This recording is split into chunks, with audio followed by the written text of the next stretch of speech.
జవహర్ నవోదయ విద్యాలయ సమితి యొక్క పాలసీ. ఈ పాలసీ ప్రకారం నేను అందరూ తెలుగు తెలిసిన వాళ్ళే కాబట్టి చక్కగా తెలుగులో మీకు ముందుకు తీసుకెళ్తాను, ఇబ్బంది ఏం లేదు.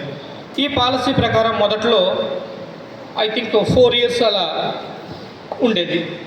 మొట్టమొదటిలో 4 years మేడం, 2 years మైగ్రేషన్కి వెళ్ళిన వాళ్ళు 4 years ఉండేది. ఎవరైనా సరే మైగ్రేషన్కి వెళ్ళారు అంటే ఎవరు వెళ్తారు, ఎక్కడికి వెళ్తారంటే హిందీ స్పీకింగ్ ఏరియా నుంచి నాన్ హిందీ స్పీకింగ్ ఏరియా, అంటే హిందీ భాష మాట్లాడే ప్రాంతం నుంచి హిందీ భాష మాట్లాడని ప్రాంతంనికి మైగ్రేషన్కి పంపిస్తారు. అలానే వైస్ వర్స, అంటే ఉల్టా అనమాట. హిందీ మాట్లాడని భాషా ప్రాంతం నుంచి హిందీ మాట్లాడేటువంటి భాషా ప్రాంతానికి పిల్లలని ఆ కల్చరు తెలుసుకోవడం కోసము పంపడం జరుగుతుంది. ఇది నవోదయ విద్యాలయ సమితి యొక్క పాలసీ.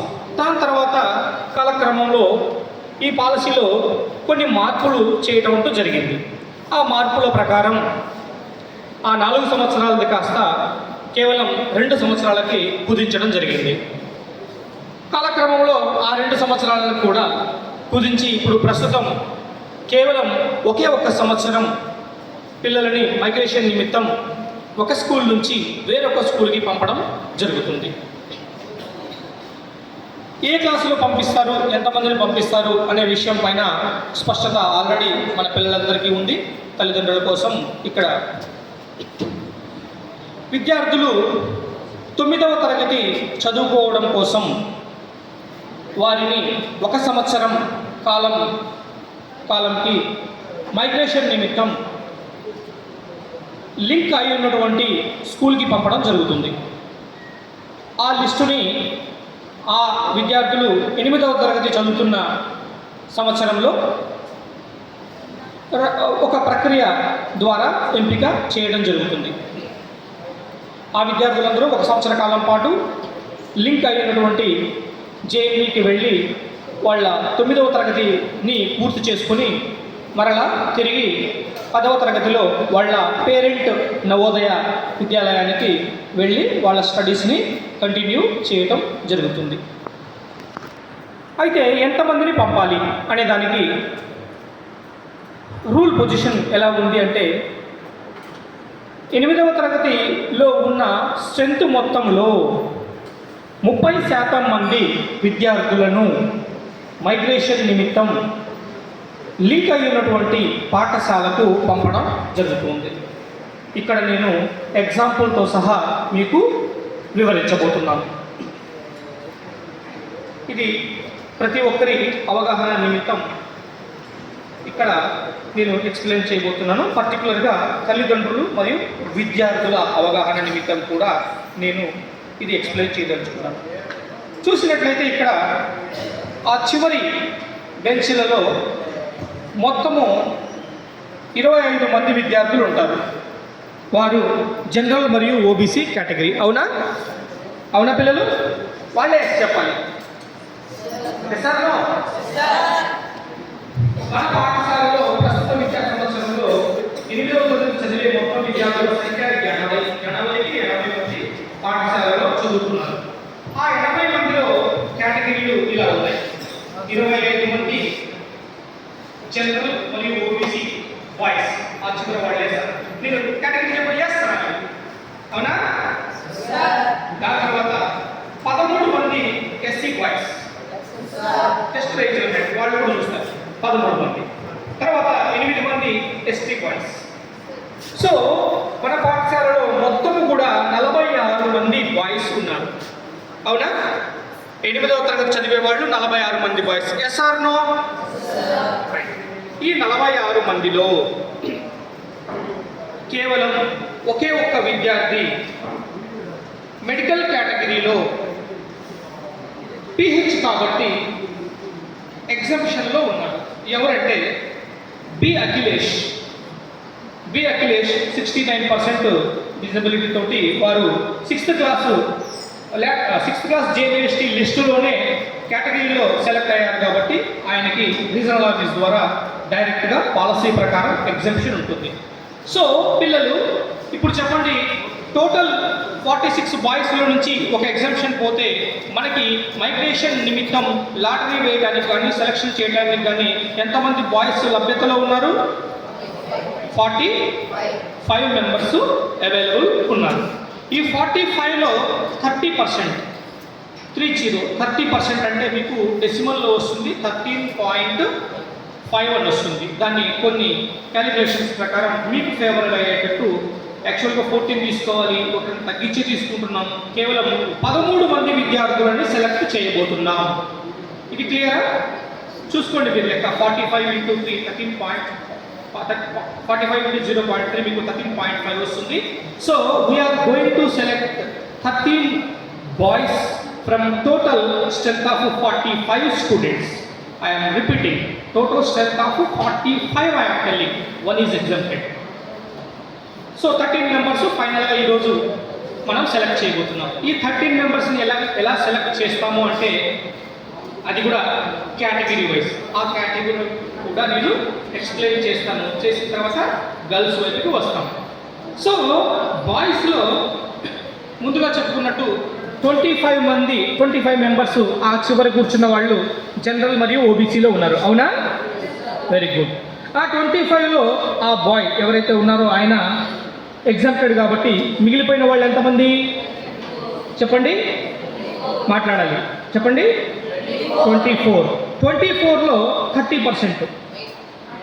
24 × 0.3, 24 3 72, 7.2. అవునా? అర్థమవుతుందన్నమాట. 7.2 మెంబర్స్ని సెలెక్ట్ చేయాలి కాబట్టి దీన్ని మనం 7 మెంబర్స్గా తీసుకున్నాం. సో జనరల్ మరియు ఓబీసీ బాయ్స్ నుంచి మనం ఈరోజు ఎంతమందిని సెలెక్ట్ చేయబోతున్నాం? 7 మెంబర్స్ని సెలెక్ట్ చేయబోతున్నాం. అలానే ఇక్కడ రెండవ కేటగిరీ ఎస్సీ కేటగిరీలో ఎంతమంది ఉన్నారు? 13 మెంబర్స్ ఉన్నారు. 13లో మనము 30% అంటే 3.9 వస్తుంది. 13 × 0.3 30%, 3.9 వస్తుంది. అంటే ఎంతమందిని సెలెక్ట్ చేయాలి? 4 మెంబర్స్ని సెలెక్ట్ చేయాలి. సో ఈ కేటగిరీ నుంచి 4 మెంబర్స్ని సెలెక్ట్ చేయబోతున్నాం.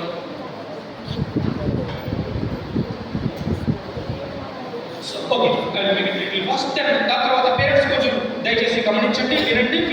మీరు మాత్రమే నాకు ఈరోజు విట్నెస్. అందుకని నేను ప్రతి ఒక్క విషయాన్ని చాలా కూలంకషంగా నెంబర్స్తో సహా ఇక్కడ ఎక్స్ప్లెయిన్ చేస్తున్నాను అండర్ CCTV సర్వైలెన్స్. ఎందుకంటే నామినీ ఆన్ ద వే కాబట్టి ఆయన ప్రొసీడ్ అవ్వమన్నారు దానికోసం. దాని తర్వాత ఎస్టీ కేటగిరీ నుంచి మన దగ్గర 8 మంది బాయ్స్ ఉన్నారు. అవునా పిల్లలు?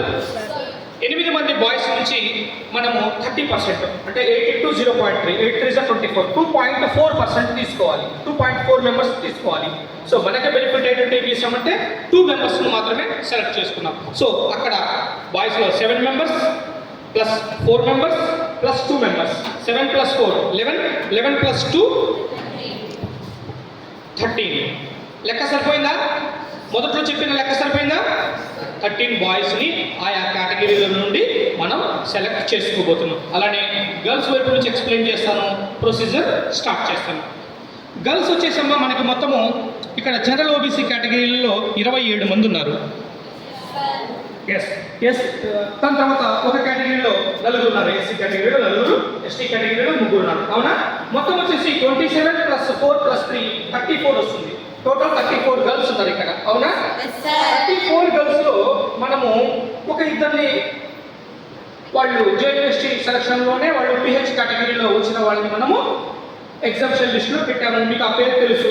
పేరెంట్స్ కోసం నేను చెప్తున్నాను. M శ్రీలక్ష్మి 48% డిజబిలిటీ తోటి ఆమె సెలక్షన్ లిస్ట్లో ఉంది.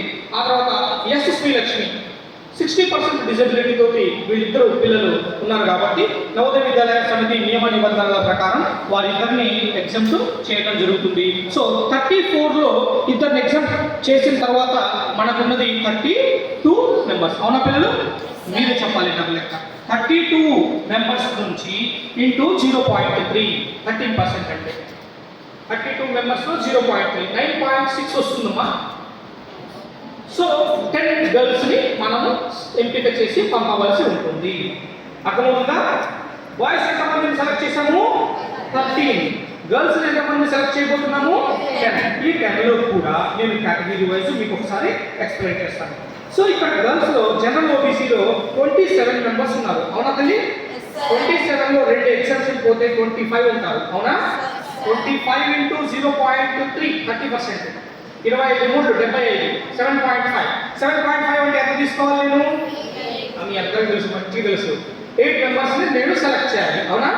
రైట్. దాని తర్వాత ఎస్సీ కేటగిరీలో నలుగురు 30% అంటే 4 ఇంటూ 3 12 అంటే 1.2. 1 గర్ల్ తీసుకుంటాం, ఆ 0.2 గర్ల్స్ని మా దగ్గర పెట్టుకుంటాం. ఒక గర్ల్ సెలెక్ట్ అవుతుంది. అలానే ఎస్టీలో ముగ్గురులో ఒక గర్ల్ సెలెక్ట్ అవుతుంది, రైట్?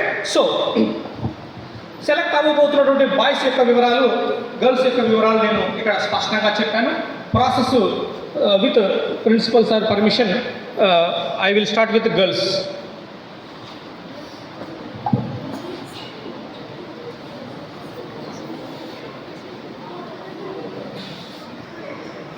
చిన్నవి ఉంటాయి, మీకు తెలిసిందే.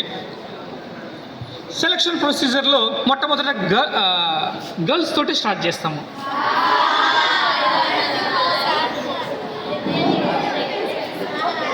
మొత్తం కేటగిరీలో మనకు కావాల్సిన ఎంతమంది? 7. ఆ 7గురికి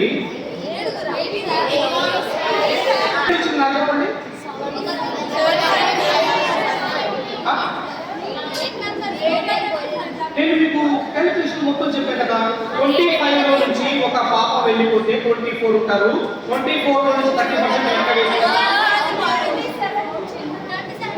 సారీ ఐఎమ్ సారీ, నేను బాయ్స్ లిస్ట్ చూసాను. 27 గర్ల్స్ నుంచి 2 మెంబర్స్ పోతే 25 ఉంటారు. 25 ఇంటూ 3 75 7.5 8. మీరంటే కరెక్ట్, ఐఎమ్ సారీ, నేనే కన్ఫ్యూజన్. రైట్. ఈ 8 మందిలో ఏం చేస్తామంటే ముందు పేచి ఏం లేకుండా ఈ 25 మందిలో ఎవరైనా 8 మంది విల్లింగ్ ఉంటే ముందు రండమ్మా అని పిలుస్తాం. ఆల్రెడీ పిలిచారు, వాళ్ళు ఎవరో లెటర్ ఇచ్చారు. లెటర్ ఇచ్చుంటే ఓకే. ఒకవేళ 8 కంటే ఎక్కువ వచ్చి 10 మంది వచ్చారు అనుకో, అప్పుడు కూడా వీళ్ళు అటెండ్ చేయాల్సింది. ఎందుకు? నాకు కావాల్సింది 8 మంది వచ్చింది, నేను పోతా అని 10 మంది వచ్చారు. ఆ ఇంటర్వ్యూ తీసివేయడానికి మేము తీయను, సార్ తీయను, మేడం ఎవరు తీయను. పేరెంట్స్ ఉన్నారు, పేరెంట్స్ వాళ్ళకి చూపిస్తాం. చిట్టులు కూడా పేర్లు చదువుతూ వాళ్ళు అందరూ ఉన్నారు, ఎవరు ఎలిమినేట్ అవ్వలేదు, ప్రతి ఒక్కరి పేరు అందులో ఉంది అని కన్ఫర్మ్ చేసుకుని ఆ డబ్బాలో వేయించిన తర్వాతనే తీపిస్తాం, రైట్? సో నాకు తెలుసు 8 మంది విల్లింగ్ రాలేదు కదా.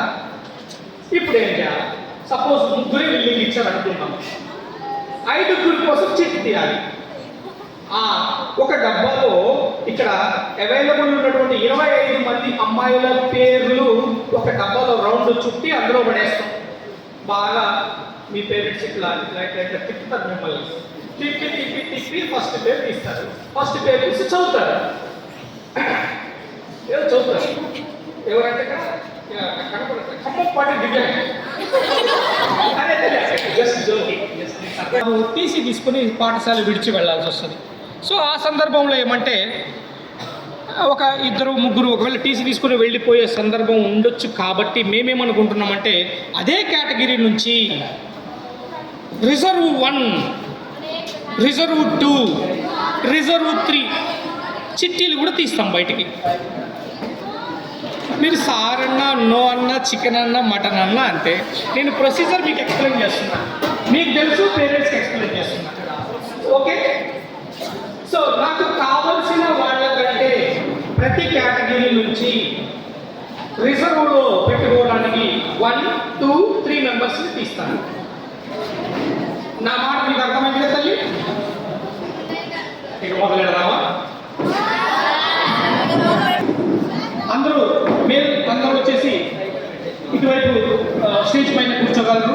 అలానే లేడీ మెంబర్స్ ఎవరైతే ఉన్నారో అటువైపు మా ఫీమేల్ స్టాఫ్ వైపుకి కూర్చోవచ్చు. పైకి రండి, దయచేసి పైకి రండి. చెప్పు, అడుగు రండి. పేరెంట్స్ అందరూ పైకి రండి, దయచేసి పైకి రండి. చెప్పున్నాను, చెప్పు.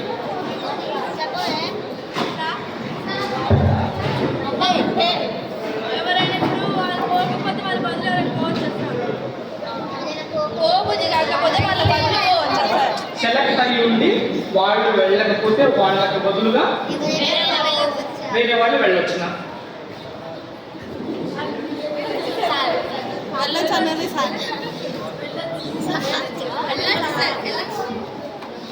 అలా వాళ్ళు వెళ్ళాలి అంటే వాళ్ళకి విల్లింగ్ ఉండాలి. ఆ విల్లింగ్ వాళ్ళు ముందే అడిగారు కదా, ఇప్పుడు విల్లింగ్ లేకుండా వాళ్ళు వద్దు అనుకుని నేను తీసుకుంటున్నా అనుకున్నప్పుడు ఎట్లా వస్తుంది విల్లింగ్? అంటే అక్కడ ఏదో మతాలు జరుగుతుందని ఫ్రెండ్స్ పోస్ట్ ఏముండదు అక్కడ. వాళ్ళు ఏమంటారంటే ఒక పాప సెలెక్ట్ అయింది, ఆమె పోవట్లేదు, ప్రొసీజర్ అంతా అయిపోయింది, ఇంకొక ఆమెను పంపిస్తున్నారు. మీరు వాళ్ళకి ఓన్గా విల్లింగ్ ఉండుండొచ్చు, ఆ చివరి నిమిషంలో నేను ఇస్తున్నాను ఉండొచ్చు. కానీ వాళ్ళు ఏమంటారంటే మీరు బలవంతంగా ఒప్పించారో లేకపోతే ఏదైనా ఆశ చూపించి ఒప్పించారో అని మమ్మల్ని ఎక్స్ప్లెనేషన్ అడుగుతారు. సో ఎవరైతే విల్లింగ్ ఉన్నారో ముందే విల్లింగ్ ఇచ్చేయాలి. లిస్టులు రెడీ అయిన తర్వాత మా ఫ్రెండ్ ఇంకొక ఆమె టీసీ తీసుకొని పోతుంది, ఇప్పుడు నేను విల్లింగ్ ఇస్తున్నాను అనేది కరెక్ట్ కాదు. Rule is rule. మీకు కాన్సిక్వెన్సెస్ కూడా చెప్పాడు. ఎందుకు ఆ రోజు ఆ నిమిషంలో నేను వెళ్తానని ముందుకు రాకూడదు చెప్తున్నాను. సో ఆలోచన చేసుకోండి, ఇప్పుడు కూడా విల్లింగ్ ఇవ్వడానికి అవకాశం ఉంటుంది. అర్థమైందా పిల్లలు? నా మాట అర్థమైందా? నేను కేటగిరీ వైజ్ వస్తున్నా sir. Shall I start? Okay.